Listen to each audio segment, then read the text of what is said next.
Assalamualaikum warahmatullahi wabarakatuh. Salam jumpa kembali mahasiswa program sarjana dan diploma Universitas Terbuka dimanapun Anda berada. Bersama saya, Andrian, tutor-tutor Anda pada mata kuliah komunikasi bisnis. Pada sesi kedua ini, saya akan membawakan materi mengenai korespondensi bisnis. Silahkan mengikuti.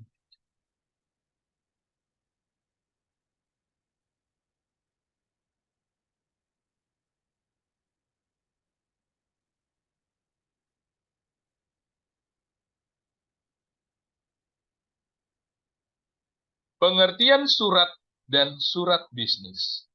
Menurut Pusat Pembinaan dan Pengembangan Bahasa, Departemen Pendidikan Nasional, surat dapat didefinisikan sebagai suatu sarana komunikasi yang digunakan untuk menyampaikan informasi tertulis oleh suatu pihak kepada pihak lain. Surat bisnis adalah surat yang digunakan oleh seseorang, lembaga organisasi, atau institusi untuk menyampaikan pesan-pesan bisnis secara tertulis kepada pihak lain dengan pihak-pihak tertentu. Fungsi surat bisnis adalah surat bisnis berfungsi sebagai wakil atau duta bagi pengiriman surat. Yang kedua, alat untuk menyimpan pemberitahuan, permintaan, atau permohonan, buah pikiran atau gagasan yang berkaitan dengan masalah-masalah bisnis. Kemudian juga alat bukti tertulis atau dokumen tertulis. Dan juga keempat, alat untuk mengingat. Sedangkan kelima, bukti sejarah atau historis. Kemudian keenam adalah pedoman kerja. Dan yang terakhir adalah media promosi bagi pengiriman surat.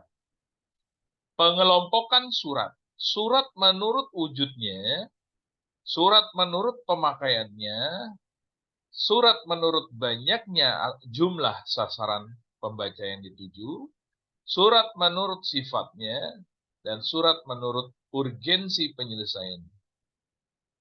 Penulisan direct request. Dalam konteks yang lebih luas, direct request dapat diartikan sebagai suatu kegiatan yang dilakukan oleh seseorang atau suatu organisasi, bisnis maupun non-bisnis, kepada pihak lain, baik seseorang atau individu atau organisasi, untuk meminta berbagai informasi penting dengan segera dan dengan menggunakan berbagai media komunikasi yang ada, termasuk media elektronik, menurut Joko Purwanto di halaman 101.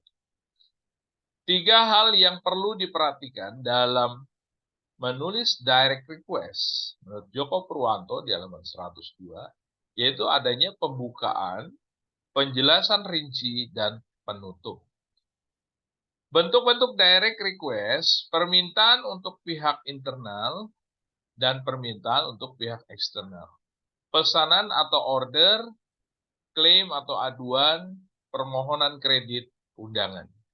Menurut Sutrisno Dewi halaman 9899.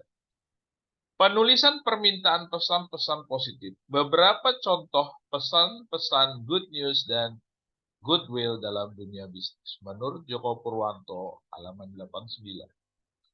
Good news tentang pekerjaan, good news tentang produk, dan pesan-pesan goodwill.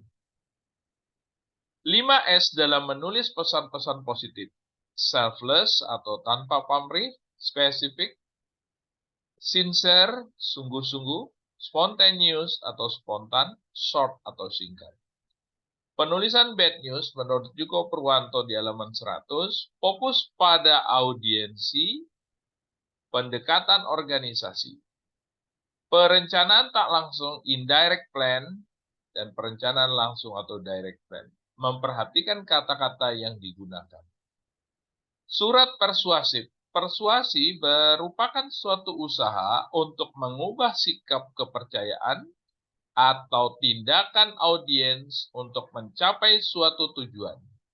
Persuasi juga dapat diartikan sebagai tindakan seseorang atau komunikator untuk meyakinkan dan mempengaruhi orang lain atau audiens dengan cara-cara tertentu sehingga orang lain tersebut bersedia melakukan sesuatu sebagaimana yang diharapkan oleh orang yang melakukan persuasi.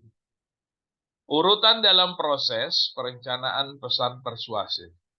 Adanya analis audiens, kemudian pertimbangan perbedaan budaya, dan memilih pendekatan organisasional. Penulisan surat memo. Memo merupakan pesan ringkas, yakni yang ditulis seseorang dengan singkat, jelas, dan mudah untuk dipahami. Menurut pemakaiannya, memo ada yang bersifat resmi dan bersifat pribadi atau tidak resmi.